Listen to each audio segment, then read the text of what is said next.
Bayangkan kamu punya mesin waktu. Kamu bisa kembali ke masa lalu untuk memperbaiki kesalahan atau loncat ke masa depan untuk melihat nasibmu. Kedengarannya kayak film Doraemon ya, seperti fiksi ilmiah gitu kan? Tapi tunggu dulu, ternyata Al-Quran sudah membahas tentang relativitas waktu ini 1400 tahun sebelum Einstein lahir. Dan kisah-kisah dalam Al-Quran sebenarnya adalah bukti nyata bahwa time travel itu mungkin terjadi.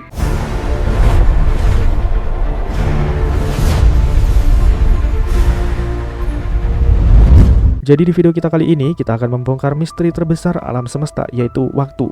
Apa itu waktu? Apakah waktu berjalan lurus seperti jalan tol atau melingkar seperti roda? Apakah waktu itu memang nyata atau hanya ilusi persepsi kita? Kita akan bahas bagaimana sains modern membuktikan apa yang sudah Al-Quran tuliskan. Jadi siap-siap untuk menilai waktu dari perspektif yang belum pernah kamu bayangkan sebelumnya, karena setelah menonton video ini, cara kamu menggunakan setiap detik dalam hidupmu akan berubah selamanya.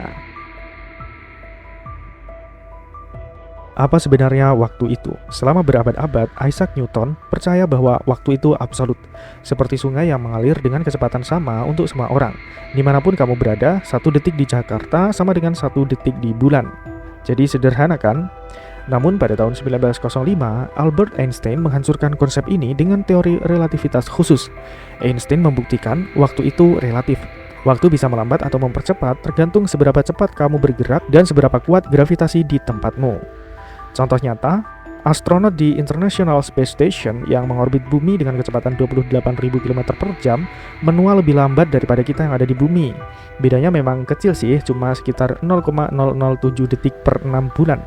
Tapi ini nyata, bahkan GPS di HP kita harus dikalibrasi mengikuti relativitas Einstein. Kalau tidak, Google Maps bisa meleset berkilo-kilo kilometer. Lalu, apa kata Al-Quran tentang ini? Ternyata 1400 tahun sebelum Einstein lahir, Allah sudah berfirman tentang hal yang sama dalam surat Al-Hajj ayat 47. Dan sesungguhnya sehari di sisi Tuhanmu adalah seperti 1000 tahun menurut perhitunganmu. Surat Al-Ma'arij ayat 4, malaikat-malaikat dan Jibril naik menghadap kepada Tuhan dalam sehari yang kadarnya 50.000 tahun. Surat As-Sajdah ayat 5, dia mengatur segala urusan dari langit ke bumi, kemudian urusan itu naik kepadanya dalam 1 hari yang kadarnya adalah 1000 tahun menurut perhitunganmu. Perhatikan kata kunci ini, menurut perhitunganmu. Jadi Allah dengan jelas menyatakan bahwa waktu itu relatif, sehari bisa sama dengan 1000 tahun atau 50.000 tahun, tergantung dari mana kamu mengamatinya. Ini bukan metafora belaka, ini adalah penjelasan literal atau secara harfiah tentang relativitas waktu. Sains modern akhirnya membuktikan apa yang Al-Quran ajarkan 14 abad yang lalu, bahwa waktu bukanlah konstanta universal. Waktu adalah dimensi yang bisa dipengaruhi oleh kecepatan dan gravitasi. Sekarang pertanyaan yang lebih dalam lagi, bagaimana bentuk waktu itu? Kita bisa membayangkan waktu seperti garis lurus, ada masa lalu di belakang, masa depan di depan, dan kita ini berada di titik yang bernama sekarang. Tapi apakah benar seperti itu? Dalam fisika modern, ada teori yang disebut block universe. Bayangkan seluruh waktu dari awal sampai akhir alam semesta, dari awal penciptaan sampai kiamat, semuanya sudah terjadi seperti sebuah film yang semua frame-nya itu memang sudah ada. Masa lalu, sekarang, dan masa depan itu exist atau ada bersamaan. Kita hanya mengalaminya satu frame demi satu frame karena keterbatasan persepsi kita. Waktu juga dipahami sebagai dimensi keempat. Jadi kalau kamu tahu panjang, lebar, dan tinggi, nah itu adalah 3 dimensi atau dimensi ruang. Nah waktu adalah dimensi tambahan yang tegak lurus terhadap ketiganya. Einstein menyebutkan space-time continuum. Ruang dan waktu itu adalah satu kain yang bisa melengkung, terpelintir, bahkan robek. Lalu bagaimana Islam memahami ini? Allah berfirman dalam surat Al-Hadid ayat 3, dialah yang awal dan yang akhir, yang zahir dan yang batin. Allah berada di luar batasan dari waktu. Bagi Allah tidak ada masa lalu atau masa depan. Semua adalah sekarang. Allah melihat seluruh timeline kehidupan kita sekaligus, seperti kita melihat seluruh jalanan dari atas gedung tinggi. Terus ada juga konsep Lauhul Mahfuz, catatan takdir yang sudah ditulis, juga mendukung ide ini. Jadi semua peristiwa yang akan terjadi sudah tertulis. Bukan karena kita tidak punya pilihan, tapi karena Allah Maha mengetahui semua kemungkinan pilihan kita dan konsekuensinya. Jadi ibaratnya seperti penulis novel yang sudah tahu akhir dari cerita, tapi karakternya tetap membuat pilihan dalam story lainnya. Jadi bagi para pembaca, cerita berjalan linear, ada masa lalu, ada masa sekarang, dan masa depan. Tapi bagi penulis, semua chapter atau tulisan dari awal akhir itu sudah eksis bersamaan. Jadi apakah waktu itu linear atau tidak? Jawabannya adalah tergantung perspektif. Bagi manusia yang terikat dalam dimensi waktu, ya waktu itu memang berjalan linear. Kita tidak bisa mundur atau loncat, tapi bagi Allah yang menciptakan waktu, semua waktu ada pada saat yang sama. Jadi ibaratnya buku itu semuanya sudah ada, sudah terjadi. Sementara kita ada di perhalaman buku tersebut dan kita tidak bisa loncat sebelum halaman-halaman tersebut selesai kita baca semua. Pernahkah kamu merasakan 5 menit terasa seperti 5 jam ketika menunggu sesuatu yang membosankan, atau sebaliknya 2 jam main game terasa seperti 2 menit saja? Ini bukan hanya perasaan. Persepsi waktu kita memang subjektif ya, dan ada penjelasan ilmiah serta spiritual di baliknya. Mari kita lakukan eksperimen sederhana. Jadi coba ambil timer 5 menit, terus duduk diam tanpa HP, tanpa hiburan, hanya menatap jam selama 5 menit. Pasti terasa sangat-sangat lama. Nah sekarang untuk 5 menit berikutnya, buka game atau video yang seru terus tonton. Pasti 5 menit ini akan terasa sangat cepat. Kenapa? Karena otak kita mengukur waktu berdasarkan jumlah informasi yang diproses dan memori yang dibuat. Aktivitas monoton seperti melihat jam itu menghasilkan sedikit memori, jadi terasa lama. Aktivitas yang engaging atau seperti nge-game atau nonton video itu menciptakan banyak memori, sehingga terasa sangat cepat. Tapi ada faktor lain yang lebih penting, yaitu fokus. Jadi coba eksperimen lagi, yaitu eksperimen kedua. Coba kerjakan 10 soal matematika dalam kondisi yang pertama, fokus penuh. HP disingkirkan dulu tanpa distraksi. Dan yang kedua, coba HP dinyalakan, didekatkan, terus notifikasi dibuka, pokoknya sambil membuka sosial media juga. Dan hasilnya, kondisi pertama mungkin selesai dalam 5-7 menit, itu sudah terasa cepat. Dan kondisi kedua, kita mengerjakan soal matematika itu mungkin butuh waktu yang lebih lama lagi, mungkin 15 menit sampai 20 menitan. Dan terasa melelahkan dan kualitasnya juga menurun. Sains menjelaskan ini dengan istilah context switching cost. Jadi setiap kali kamu beralih perhatian dari satu tugas ke tugas lain, otakmu butuh waktu 23 menit untuk benar-benar fokus kembali.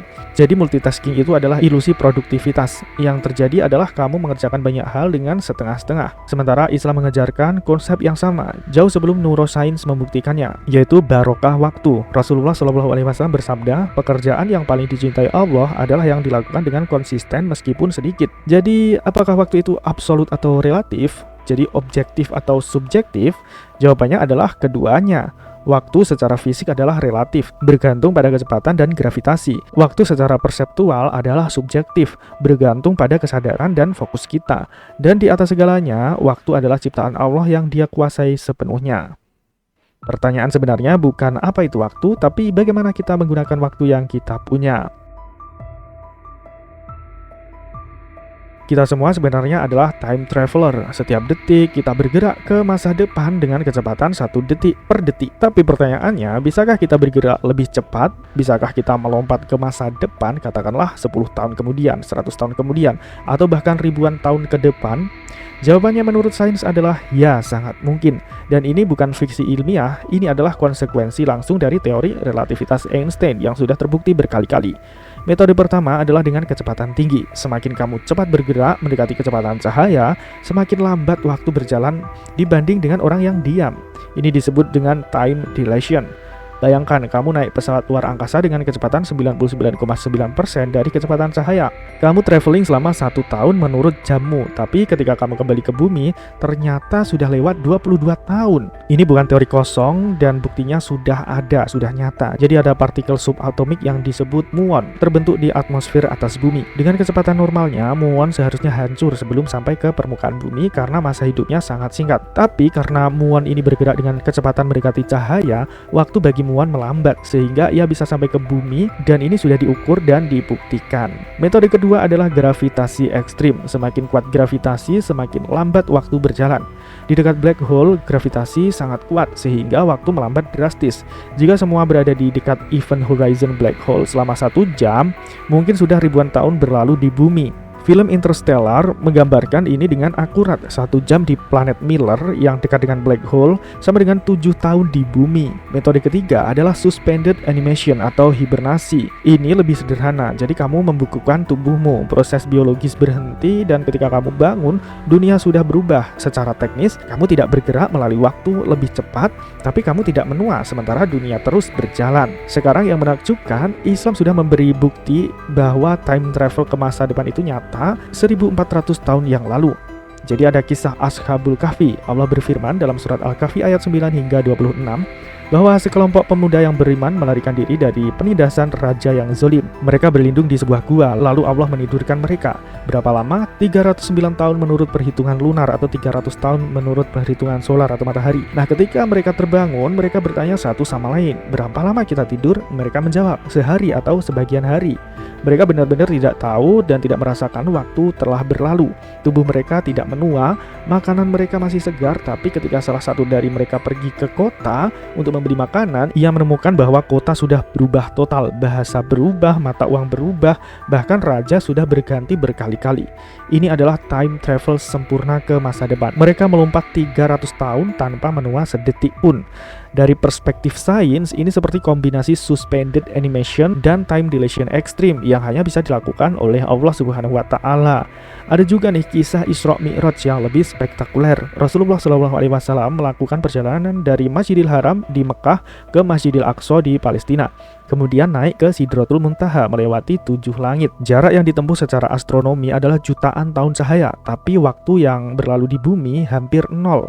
Ketika beliau kembali, tempat tidur beliau masih hangat. Air yang tumpah belum mengering sepenuhnya. Bagaimana ini mungkin terjadi? Dari perspektif relativitas, jika beliau bergerak dengan kecepatan jauh melebihi cahaya atau memasuki dimensi di luar space-time, waktu di bumi akan hampir berhenti. Ini adalah demonstrasi ultimate bahwa Allah tidak terikat oleh hukum fisika yang Dia ciptakan.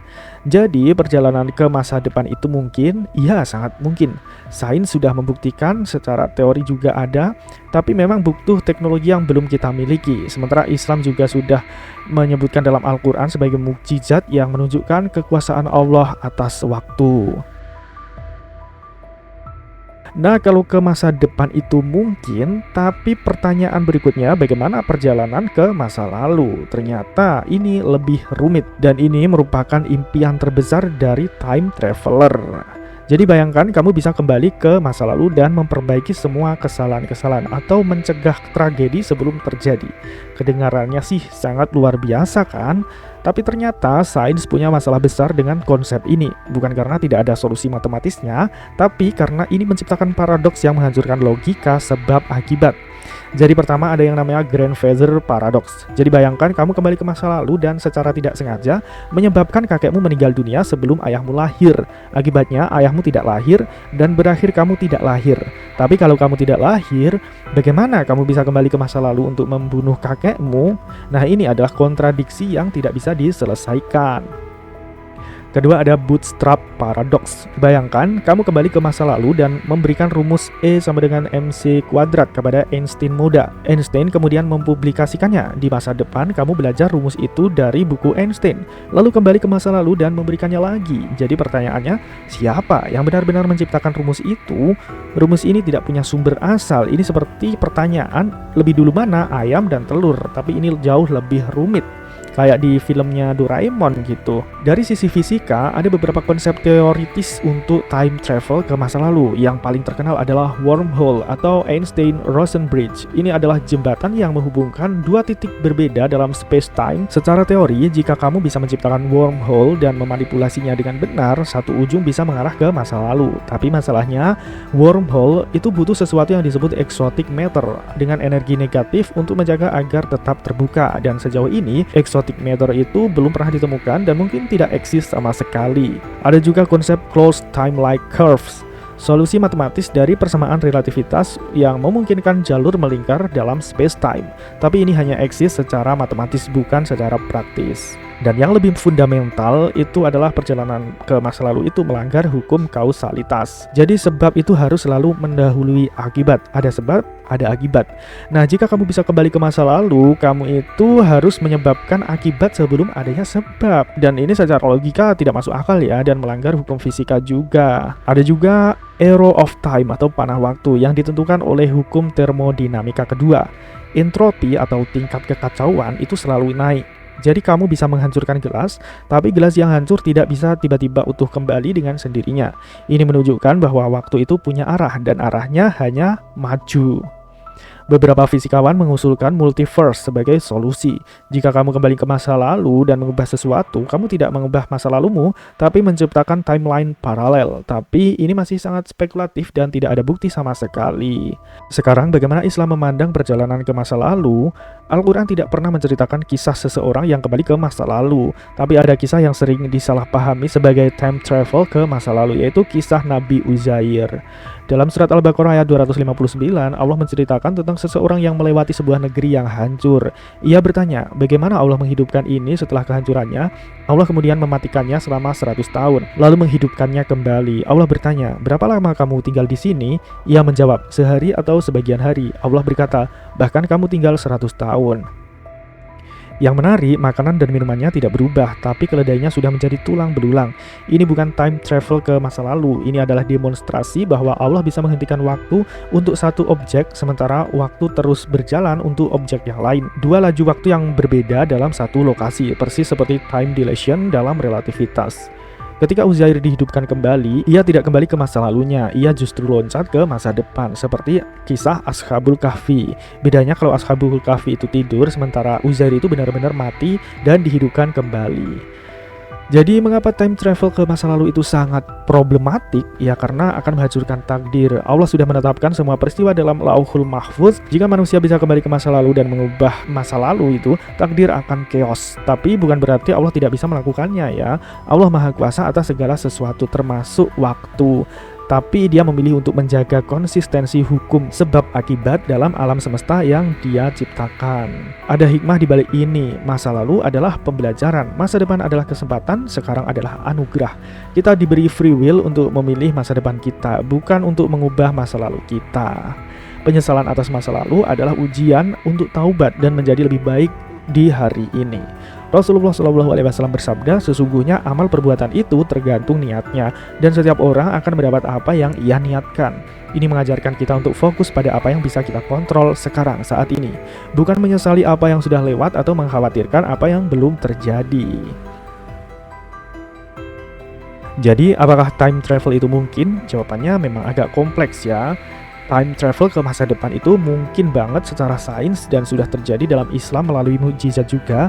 Baik Ashabul Kahfi maupun astronot yang bergerak cepat, keduanya mengalami time dilation. Bedanya yang satu adalah mukjizat Allah, yang satu lagi adalah konsekuensi hukum fisika yang sudah Allah ciptakan. Nah, untuk time travel ke masa lalu itu sangat problematik secara sains karena paradoks dan kausalitas. Di dalam Al-Quran juga tidak ada kisah nih tentang seseorang yang benar-benar kembali ke masa lalu, dan ada hikmah di balik ini, bahwa takdir sudah ditetapkan, tapi kita tetap punya pilihan untuk masa depan kita. Jadi kita sudah menjelajahi waktu dari berbagai sudut pandang nih, dari Einstein hingga Al-Quran, dari astronot yang menua lebih lambat hingga kisah Ashabul Kahfi yang tidur ratusan tahun, dari GPS di HP hingga Isra Mi'raj yang menembus dimensi. Semua menunjukkan satu hal, waktu jauh lebih misterius dari yang kita bayangkan. Sains membuktikan bahwa waktu itu relatif. Islam mengajarkan hal yang sama 1400 tahun lebih dulu.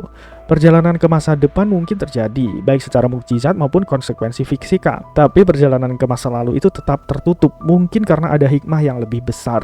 Yang lebih penting dari semua ini adalah bagaimana kita menggunakan waktu yang kita punya sekarang. Rasulullah bersabda bahwa pada hari kiamat nanti, kaki kita tidak akan bergerak sampai ditanya tentang umur kita untuk apa dihabiskan. Bukan berapa lama kita hidup, tapi apa yang kita isi dalam hidup itu. Tapi sebelum saya tutup, saya punya satu pertanyaan nih.